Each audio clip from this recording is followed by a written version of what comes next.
sama kaniadto kanila katong gisgutan ng masala. Pagpanapaw, pangawat, tanan kasi sala nga gisgutan nag-ingon ang Biblia, ingon niini kamo kaniadto. Pagabot sa unsay matud pa, apan karon kamo gihinluan na. Kamo gibalaan na, kamo gimatarong na. Ato pa na-restore ni. Sa ngalan sa atong Ginoong Hesukristo. So walay lain nga ngalan gyud.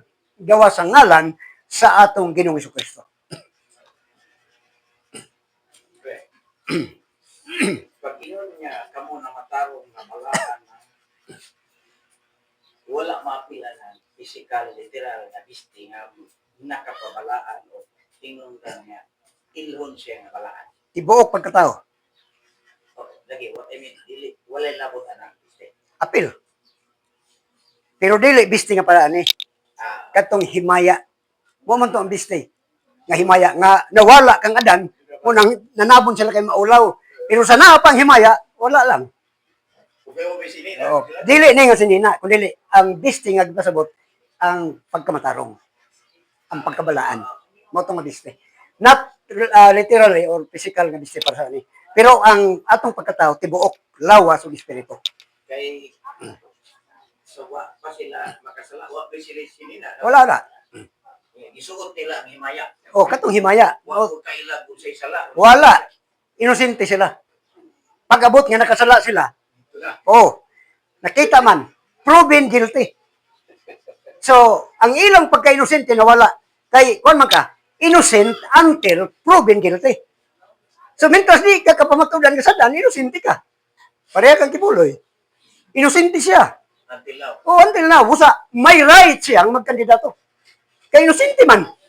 Na siya kaso. Pero, innocent until proven guilty. Wa pa man siya ma-prove. Kaning bata, kaning igubuan, di man siya mo hilak. Wala, may inosente man. Inosente man. So, mauna ilang isuot. O kining himaya. Himaya mo ni.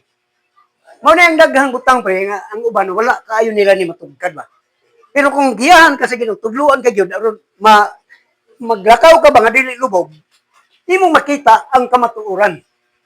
Imong makita ang kamatuoran. Mano sa sige na kung pan-aw sa gidugayon. Maura ba ang bersikulo pre nga atong kabalik-balik kanito? Pero ang revelation pre nag-anam ka bag-o. Mao na nga dili giyon din nga kamo gibalaan na. Pero dili forever nga balaan ka din eh. Niya na nga time sa dihang idawat ka kang Kristo, napasaylo imong sala, na-restore ang pagkabalaan ng mga tarong ang himaya sa Dios, pero niya na ra nga time o kinahanglan nga imo ni siyang kinabuhion. Imong lahot tayo nagtud pagkasulti.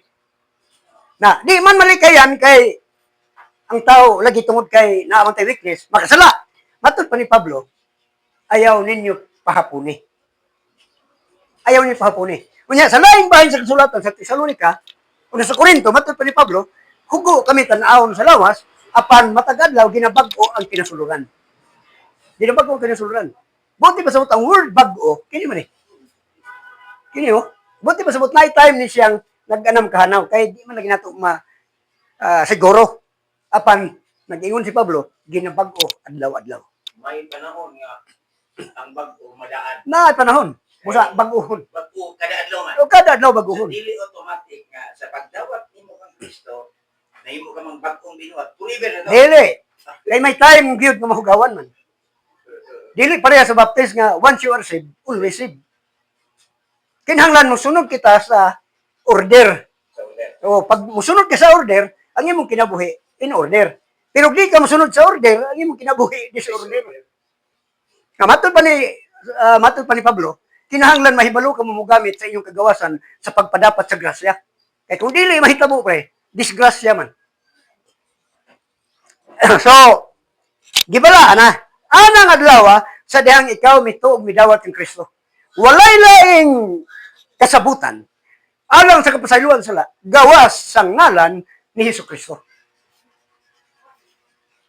Ang taga Cebu nag-ingon, Pastor, wa may lain nga ngalan nga magkaluwas. Gawas sa ngalan nga Yaswa. Inko, tinuod bitaw na. Tinuod na. Way laing makaluwas. Tungkol kay walay lain nga ngalan. Pero timan nga kiningalan ni Jesus, dili nilain nga ngalan. Hubad ni sa atong pinulungan. Ug kinahanglan magpabilin kitang Pilipino diha sa Ginoo, dili kita magpakahudiyo. Tapos lang giingan, hubad man ni dili nilain, hubad. Nya nagiyon ang Biblia, ikaw nakasabot sa akong hunahuna bisan sa layo. So, bisan magtawag ka sa iya og lahi ang pagngalan sa uban, pagtuo, ang Ginoo kahibalo nga sa imong ginganlan. Pareha sa ato, pre. Na ay imong itakbo ang atong amigo moingon nga, Pastor, asa man ang tao? Nahibalo na kag kinsay, ipasabot niya. Ug ako mismo nahibalo nga ako ang kapangitaon. Nasa ako makita mayon. Pastor, asa man ang graduhan? Ug nahibalo na kog kinsa ang kung ilang sabot. Ug kung naa siya makadungog, nahibalo siya ang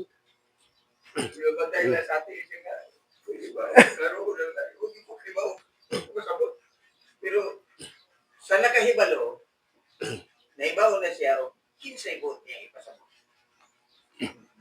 pareha sa Ang tao, graduhan. atong ako kaniya to ba. Itong night time pre nga aksidente ko naigo sa shotgun ako dire. Aksidente to bagay. Init man tong tradisyon sa una dito sa Bugo. So ang security guard ingansado ng shotgun. Unya ang buka dito sa iyang sapatos.